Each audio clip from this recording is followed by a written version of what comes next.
Breakfast ഇപ്പോഴും നേരത്തെ കഴിക്കാൻ പറ്റാത്തതിന്റെ കാരണം അത് ഉണ്ടാക്കി വരുമ്പോഴേക്കും ഒരുപാട് സമയം എടുക്കുന്നുള്ളതല്ലേ. അതിനുള്ള ഏറ്റവും നല്ലൊരു സൊല്യൂഷനാണ് ഓവർനൈറ്റ് ഓട്സ്. നമ്മുടേതായ രീതിയിൽ കസ്റ്റമൈസ് ചെയ്തെടുക്കാൻ പറ്റുന്ന ഒരു വേഴ്സറ്റൈൽ ആയിട്ടുള്ള ഒരു ബ്രേക്ക്ഫാസ്റ്റ് ഓപ്ഷനാണ് ഓവർനൈറ്റ് ഓട്സ്. ഓട്സിൽ നിറയെ ഫൈബറും പ്രോട്ടീനും ആന്റി ഓക്സിഡൻസും മിനറൽസ് എല്ലാം ഉള്ളതുകൊണ്ട് നമ്മുടെ ബോഡി ഭാരം കുറയ്ക്കുവാനും ബ്ലഡ് ഷുഗറിനെ കൺട്രോൾ ചെയ്യാനും കൊളസ്ട്രോൾ കുറയ്ക്കാനും ഒക്കെ ഒത്തിരി ഹെൽപ്പ് ചെയ്യും. ശരിയായ പോർഷൻ സൈസിൽ അതിൽ കൂടുതൽ ഹെൽത്തി ആയിട്ടുള്ള മറ്റ് ഇൻഗ്രീഡിയൻസ് എല്ലാം ആഡ് ചെയ്ത് കൂടുതൽ പ്രോട്ടീൻ ഉൾപ്പെടുത്തിക്കൊണ്ട് കഴിച്ചാൽ ഡയബറ്റിക് പേഷ്യൻസിന് പോലും ഒരു നേരം ധൈര്യമായിട്ട് കഴിക്കാവുന്ന നല്ലൊരു ഓപ്ഷനാണ് ഓവർനൈറ്റ് ഓട്സ്.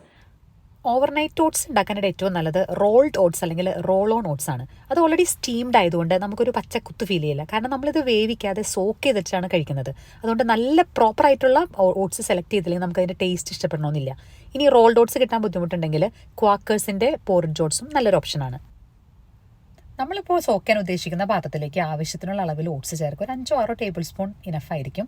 പിന്നീട് അതിലേക്ക് 1-2 ടേബിൾ സ്പൂൺ പുളിയില്ലാത്ത കട്ട തൈര് ചേർക്കുക. പിന്നീട് നമ്മുടെ കയ്യിലുള്ള ഫ്രൂട്ട്സും ഡ്രൈ ഫ്രൂട്ട്സും ഫ്രഷ് ഫ്രൂട്ട്സും നട്ട്സും സീഡ്സൊക്കെ ഞാനെല്ലാം ഓരോ സ്പൂൺ വെച്ച് ആഡ് ചെയ്യാറുണ്ട്.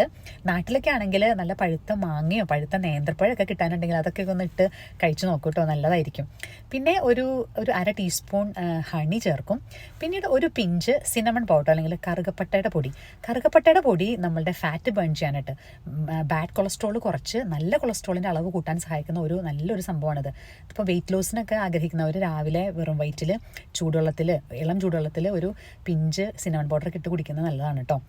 പിന്നീട് നമ്മൾ ഇതിലേക്ക് പാല്, ഓട്ട് മിൽക്കാണ് ഞങ്ങളിവിടെ യൂസ് ചെയ്യാറ്. നാട്ടിൽ നല്ല ശുദ്ധമായ പശുപാല് കിട്ടാനൊക്കെ ഓപ്ഷൻ ഉണ്ടെങ്കിൽ ആ തിളപ്പിച്ചാറ്റിയ പാല് ഒഴിച്ചു വെക്കുക. ഞാൻ 2 രീതിയിലും കഴിച്ച് നോക്കിയിട്ട് എനിക്ക് വലിയ ടേസ്റ്റ് വ്യത്യാസമൊന്നും തോന്നിയില്ല.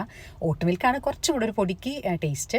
ഓട്ട് മിൽക്ക് സെലക്ട് ചെയ്യുമ്പോഴായാലും ഇത്തിരി ക്വാളിറ്റി ഉള്ള ഓട്ട് മിൽക്ക് സെലക്ട് ചെയ്യുക. നിങ്ങൾ അതിൻ്റെ കണ്ടൻസ് വായിച്ചറിയാൻ പറ്റും. ചിലതിൽ സൺഫ്ലവർ ഓയിലും ചിലതിൽ റേപ്പ് സീഡ് ഓയിലൊക്കെയാണ്. അപ്പോൾ റേപ്പ് സീഡ് ഓയിലായിരിക്കും കൂടുതൽ ഓപ്ഷൻ, കുറച്ചുകൂടെ നല്ല ഹെൽത്തി ഓപ്ഷൻ. അങ്ങനെ നോക്കിയിട്ട് മേടിക്കുക. അങ്ങനെ നമ്മൾ ഓവർനൈറ്റ് സോക്ക് ചെയ്ത് വെക്കുകയാണ് ചെയ്യുന്നത്, ഫ്രിഡ്ജിൽ വെക്കുക. ഞാൻ സാധാരണ ഡ്യൂട്ടിയുള്ള ദിവസങ്ങളിൽ ഓവർനൈറ്റ് ഓട്സ് ആണ് ബ്രേക്ക്ഫാസ്റ്റിന് കൊണ്ടുപോകാറ്. ഇങ്ങനെ ഒരു പാത്രത്തിലാണ് കൊണ്ടുപോകാറ്. അപ്പോൾ ഇതിൻ്റെ കൂടെ തന്നെ ഒരു സ്പൂൺ ഉണ്ട്. അപ്പോൾ നമുക്ക് ഈസിയാണ്, ഇതിൽ തന്നെ സോക്ക് ചെയ്ത് വെച്ച് ഇതങ്ങനെ തന്നെ നമുക്ക് കൊണ്ടുപോകാൻ കഴിക്കാനും എളുപ്പമാണ്. അപ്പോൾ ഇങ്ങനെ ഒന്ന് ഉണ്ടാക്കി നോക്കുമോ, ഇങ്ങനെ ഒന്ന് ട്രൈ ചെയ്ത് നോക്കണം കേട്ടോ.